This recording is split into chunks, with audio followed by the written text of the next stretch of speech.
Consumers equilibrium,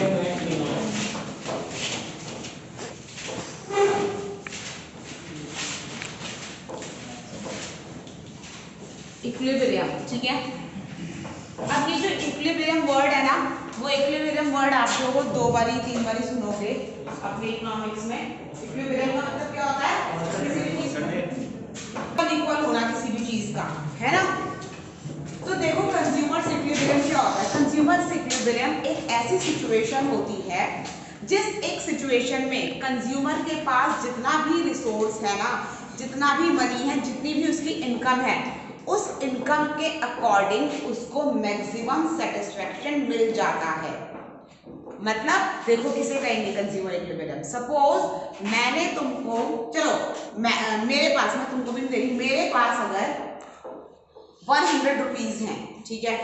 100 rupees लेके अगर मैं मार्केट में जाती हूँ, या चलो 1000 रुपीज है, 1000 रुपीज लेके अगर मैं मार्केट में जाती हूँ और मैं शॉपिंग करने स्टार्ट करती हूँ, और जैसे मैं शॉपिंग कर रही हूँ तो 1000 रुपीज की ना फर्स्ट डे गई और 1000 रुपीज का मुझे ना कुछ समझ में नहीं आया। फिर मुझे लगा कि यार ये ना रिंग बड़ी अच्छी लग रही है, और मैं 1000 रुपीज की नहीं, आर्टिफिशियल थी वैसी सी एक रिंग लेके आ गई। अब घर में आके मुझे लग रहा है यार 1000 रुपए की एक छोटी सी रिंग, वेस्ट हो गया पैसा। तो वो कंज्यूमर्स इक्विलिब्रियम नहीं हुआ, ठीक है। अब नेक्स्ट डे मैं जाती हूँ और 1000 रुपीज में एक मैं बहुत अच्छा सा एक ड्रेस भी ले आती हूँ, और उसके साथ में एक अच्छा सा फुटवेयर भी ले आती हूँ, है ना। कहीं पे मुझे ऐसा कुछ ऑफर वगैरह, डिस्काउंट वगैरह मिल गया, एक फुटवेयर भी आ गया और एक ड्रेस भी आ गया। तो मैं क्या करूँ, मैं क्या सोचूंगी कि वाह यार 1000 रुपीज में बड़ा सही पड़ गया मुझको, है ना। मेरे को क्या हो गया, मैक्सिमम सेटिस्फेक्शन मिल गया उस 1000 रुपीज में। तो वो सिचुएशन होती है कंज्यूमर्स इक्विलिब्रियम की, when consumer gets the maximum satisfaction in given resources, कि जब गिवन रिसोर्सेज में कंज्यूमर को मैक्सिमम सेटिस्फेक्शन मिल जाता है, तो वो एक सिचुएशन जो होती है वो कंज्यूमर्स इक्विलिब्रियम वाली सिचुएशन होती है, ठीक है। अब ये जो कंज्यूमर इक्विलिब्रियम है ना बेटा, इसको बात आती है मेजर करने की। How can you measure it, कि कितना सेटिस्फेक्शन आपको मिला है। तो कंज्यूमर इक्विलिब्रियम को मेजर करने के लिए हमारे पास 2 अप्रोचेस होती हैं, ठीक है। एक अप्रोच होती है आपकी यूटिलिटी अप्रोच, और एक होती है indifference curve, indifference curve approach, ठीक है। या तो आप कंज्यूमर इक्विलिब्रियम को यूटिलिटी के अकॉर्डिंग, मतलब इसके बेसिस पर देखते हो, और या फिर आप कंज्यूमर इक्विलिब्रियम को इंडिफरेंस कर्व के बेसिस पर मेजर करते हो, ठीक है। तो अब क्या है, ये दोनों ही जो चीजें हैं ये आपके न्यू बुक के अकॉर्डिंग दोनों डिफरेंट चैप्टर्स हैं, लेकिन ओल्ड एडिशन में ये दोनों टॉपिक सेम चैप्टर में है, 3rd चैप्टर में ही है। तो फर्स्टली हम पढ़ेंगे यूटिलिटी, ठीक है।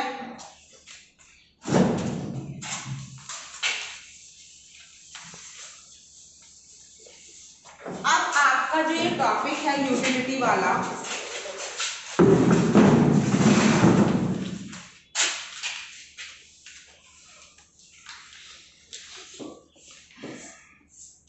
Utility, it is the most important chapter of the book.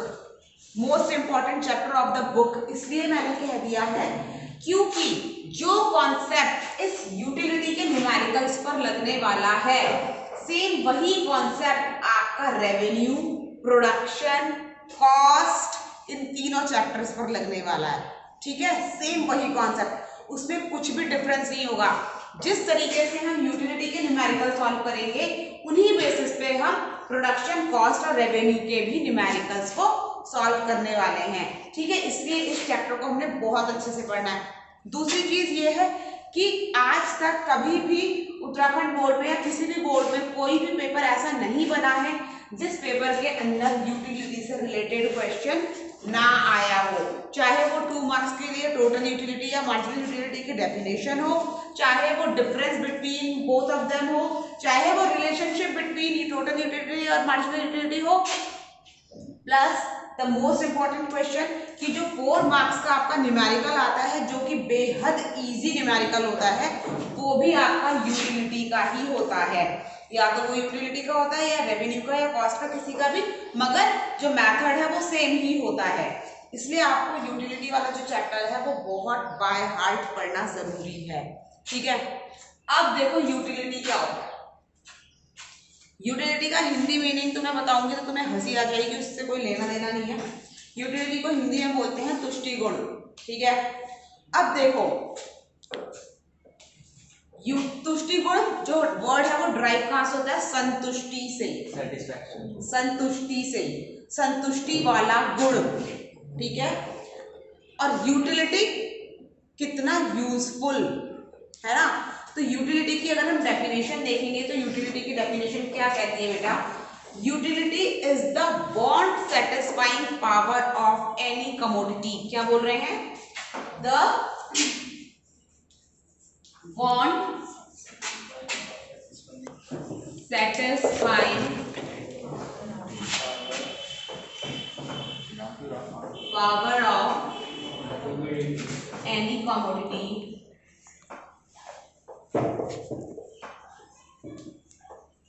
is called utility। ठीक है, किसी भी चीज की वो, ठीक है, तो बेटा किसी भी चीज की वो क्षमता जो आपकी वांट्स जरूरतों की पूर्ति करती है वो होती है उस चीज की यूटिलिटी। सपोज मुझे प्यास लगी है, अब ऐसा होता है ना कई बार कि हमें प्यास लगी है, अब चाहे प्यास लगने पे तुम कितना ही जूस पी लो, कितनी ही कोल्ड ड्रिंक पी लो, लेकिन प्यास जो है वो तभी बुझती है जब हम पानी पीते हैं। तो ऐसा क्यों होता है? क्योंकि पानी के अंदर ही वो गुण होता है जो आपकी प्यास को सैटिएट कर सकती है ना, प्यास को खत्म कर सकती है। इसीलिए हम क्या कहते हैं कि किसी भी चीज की वो क्षमता जो आपकी जरूरतों की पूर्ति करे वो होती है यूटिलिटी। हमें बहुत भूख लगी है तो हमें अगर बहुत ज्यादा भूख लगी हो, कोई बोलेगा ये लो आपके पास नया एंड्रॉइड फोन हमने आपको दे दिया है, क्या करें हम उसका? खा तो नहीं सकते उसे, है ना। भूख लगी है तो हमें खाना ही चाहिए, क्योंकि खाने के अंदर ही वो पावर है जो आपके हंगर को सैटिस्फाइड कर सकता है। ठीक है, तो ये तो हो गई आपकी यूटिलिटी की डेफिनेशन। ठीक है, अब आता है बच्चे आपका यूटिलिटी को मेजर करने की अप्रोचेस। यूटिलिटी में अब क्या होता है? दो चीजें होती हैं, एक होता है कार्डिनल अप्रोच और एक होता है ऑर्डिनल अप्रोच। ठीक है, अब देखो कार्डिनल अप्रोच क्या होती है। कार्डिनल अप्रोच बेटा वो अप्रोच होती है जिसमें हम अपनी संतुष्टि को, अपनी यूटिलिटी को नंबर्स में काउंट करते हैं कि हमने ये चीज कंज्यूम करी तो हमें 10% का सेटिस्फेक्शन मिला, हमें 3 यूटिल्स का सेटिस्फेक्शन मिला, हमें 5 यूटिल्स का सेटिस्फेक्शन मिला। एक चीज और ध्यान रखने वाली है बेटा, the unit of utility is utils। क्या है? यूटिल्स। जैसे हम डिस्टेंस को किलोमीटर्स, लिक्विड को लीटर्स में करते हैं ना मेजर, वैसे ही हम यूटिलिटी को यूटिल्स में मेजर करते हैं। तो सपोज जब मैं ये बोलती हूँ कि मुझे 4 यूटिल्स का सेटिस्फेक्शन मिला, मुझे 10 यूटिल्स का सेटिस्फेक्शन मिला, मुझे 20 यूटिल्स का सेटिस्फेक्शन मिला, इट मींस कि हमने यूटिलिटी को कार्डिनल अप्रोच में मेजर किया है।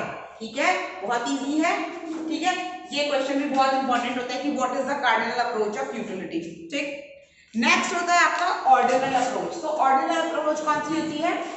जब हम यूटिलिटी को रैंक देते हैं कि मैंने जब ये खाया तो मुझे सेटिस्फेक्शन मिला, but when I consume this I get more satisfaction, and when I consume that I get higher satisfaction.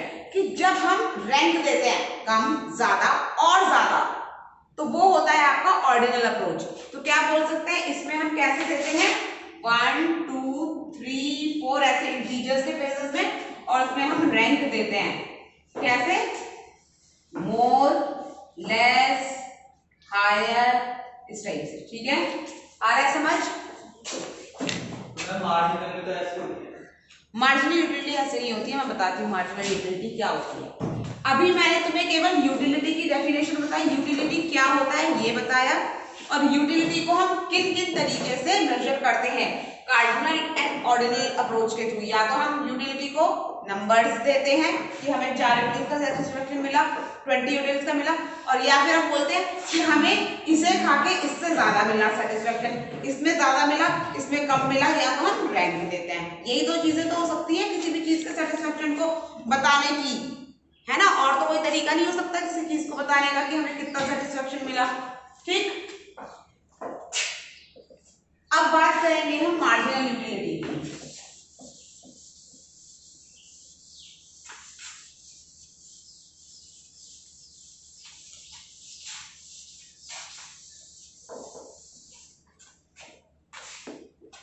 अब जो बेटा यूटिलिटी पढ़ रहे थे ना,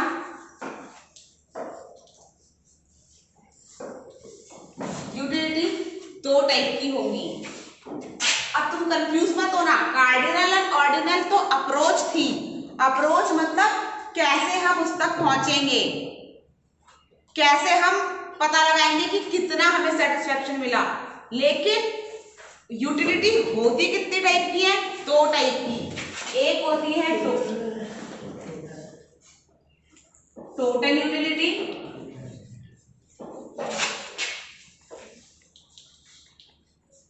और एक होती है marginal utility.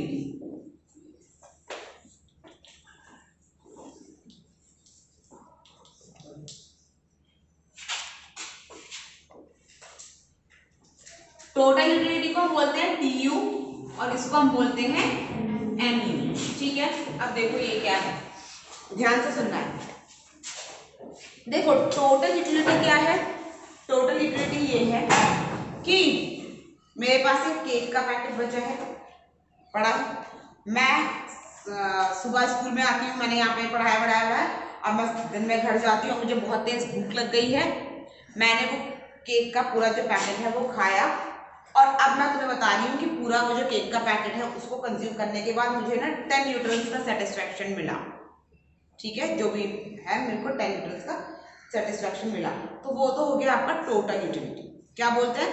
Total utility is the utility which a consumer get after consuming all the commodity, कि जब आप पूरी कमोडिटी को कंज्यूम करने के बाद जो आपको फाइनल सेटिस्फेक्शन मिलता है वो होता है आपका टोटल यूटिलिटी। क्या बोल रहे हैं? The sum total of the utility drive from the consumption of all the unit of a commodity, किसी भी कमोडिटी की सारी यूनिट को कंज्यूम करने के बाद जो सम टोटल होता है आपकी यूटिलिटी का, कि सपोज जब मैंने उस केक के पैकेट से फर्स्ट स्लाइस खाया तो मुझे 2 यूटिलिटीज का सेटिस्फेक्शन मिला, है ना। सेकंड खाया तो मुझे 1 यूटिलिटीज का सेटिस्फेक्शन मिला, थर्ड स्लाइस खाया तो 0.5 यूटिलिटीज का सेटिस्फेक्शन मुझे मिला, तो टोटल सेटिस्फेक्शन कितना हो गया? 3.5 यूटिलिटीज, है ना। मनीषा क्या सोच रही है मुझे समझ में आ गया है। ठीक है, तो मैं क्या कह रही हूँ कि जो सम टोटल है ऑल द यूनिट्स, जितना भी हमने कंज्यूम किया, first slice, second slice, third slice खाने के बाद ये हमारे को कितना सेटिस्फेक्शन मिला, तो लास्ट में क्या हुआ? Total satisfaction 3.5।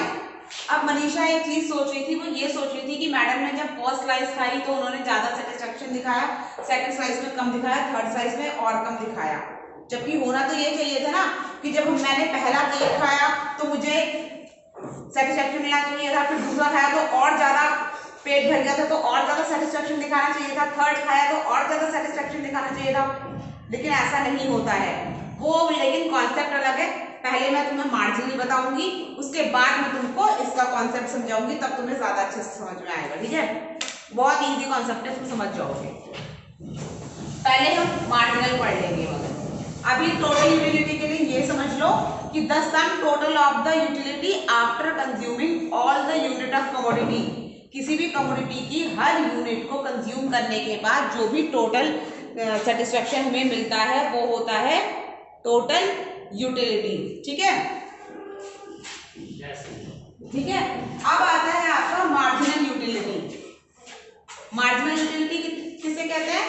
देखो मार्जिनल का मतलब मैंने क्या बताया था तुमको, मार्जिनल का मतलब होता है चेंज।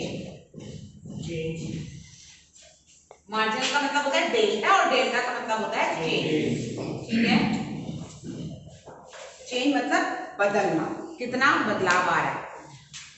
अब देखो सपोज केक के पास ही चलते हैं वापस। ये हो गई आपकी यूनिट्स और ये हो गया आपका यूटिलिटी। ठीक,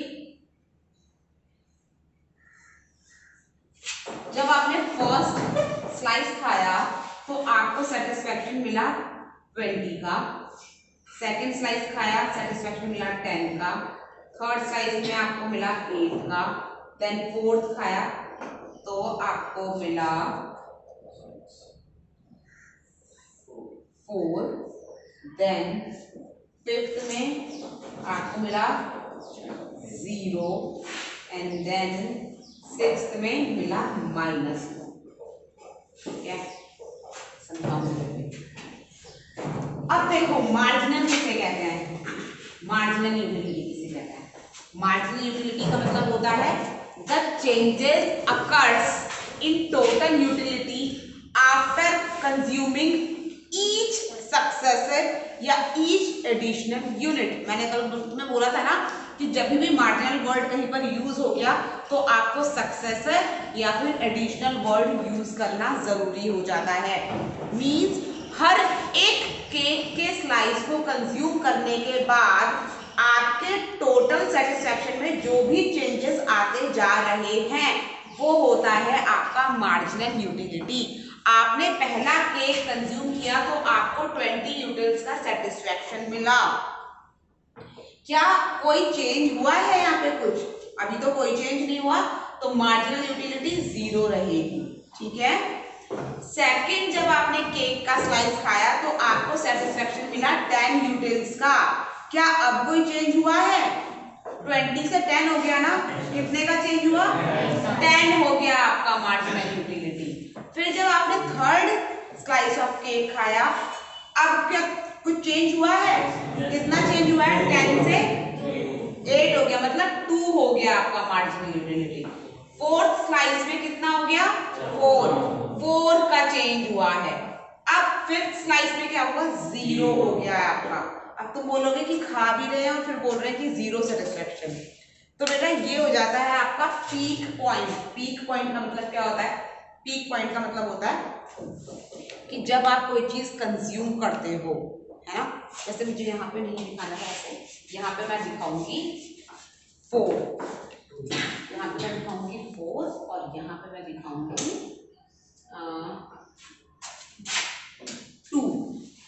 ठीक है, ऐसे ऐसे दिखाएंगे 2 है। अब देखो सपोज कभी आपको भूख लग रही है, ठीक है, बहुत भूख लग रही है, तुम घर गए हो, अब मम्मी ने जो है लंच तुम्हें सर्व कर दिया, ठीक है, तुमने स्टार्टिंग में 2 रोटियां खाई, तुम्हें अच्छा लगा, फिर तुमने एक और खा ली, ठीक है, अब तुम्हारा पेट भर चुका है थर्ड रोटी में अपना, लेकिन फिर भी मम्मी ने लाके फोर्थ जो है तुम्हारी प्लेट में डाल दी कि खा ले, तुम्हारा मन नहीं था लेकिन चल खा ले, ठीक है। अब ना वो फिफ्थ लेकर आ रही है, अब तो तुम्हारा बिल्कुल ऐसा हो कि अब हम खा ही नहीं सकते, क्यों डाल दिया, बिल्कुल हो ही कोई चांस ही नहीं है, पेट तो पूरा फुल हो गया था। तो वो सिचुएशन आ गई आपकी सैचुरेशन पॉइंट वाली। सैचुरेशन पॉइंट क्या होता है कि जब आपका टोटल यूटिलिटी मैक्सिमम हो जाता है कि अब इससे ज्यादा कंज्यूम नहीं करना था, वो मैक्सिमम सेटिस्फैक्शन था, इसके आगे कंज्यूम नहीं कर सकते हैं, वो मैक्सिमम पॉइंट था। तो जब टोटल यूटिलिटी मैक्सिमम हो जाता है तो उस एक टाइम पर अब माइनस कर लिया, 4 में से 4 गया, कितना बचा? तो हम क्या बोल सकते हैं कि when total utility is maximum, marginal utility becomes 0। अब आपको मार्जिनल यूटिलिटी क्या मिल रही है? 0। सेटिस्फैक्शन मिलना तो दूर, अब तुम्हें गुस्सा आ गया, हो जाएगा ना, कितना पेट भर गया तो जबरदस्ती खिला दिया है, तो उससे कोई तुम्हें मन को संतुष्टि प्राप्त हो रही है? नहीं, गुस्सा आ रहा है ना, अजीब सा हो गया, मूड खराब, ठीक है, उससे भी काम नहीं चला, पेट इतना भर चुका था, एकदम ऑलमोस्ट फीलिंग लाइक वॉमिट, फिर भी 6 यूनिट लाकर डाल दी। अब क्या? अब तो यही होगा कि, है ना, तो वही चीज हो गई कि अब क्या हुआ कि सेटिस्फैक्शन जो है वो डिक्रीज हो गया, और अब क्या होगा? 2 में से जब 4 जाएगा तो क्या हो जाएगा? 2 आएगा मगर माइनस का आएगा। तो अब हम क्या बोल सकते हैं कि when TU decreases MU become negative, कि जब TU इंक्रीज हो जाता है, घट जाता है, तो mu क्या हो जाता है, नेगेटिव हो जाता है। ठीक है, और इसी तरीके से फिर हम इन दोनों के बीच का रिलेशन भी ड्राइव करेंगे, वो अभी बात की बात है। पहले इस pu और mu के का कुछ कॉन्सेप्ट तुम्हें समझ में आया? pu क्या है? The sum total of the utility after consuming all the unit. Marginal क्या है? The changes occurs in total utility after consuming each successive unit. हर एक सक्सेसिव यूनिट को कंज्यूम करने के बाद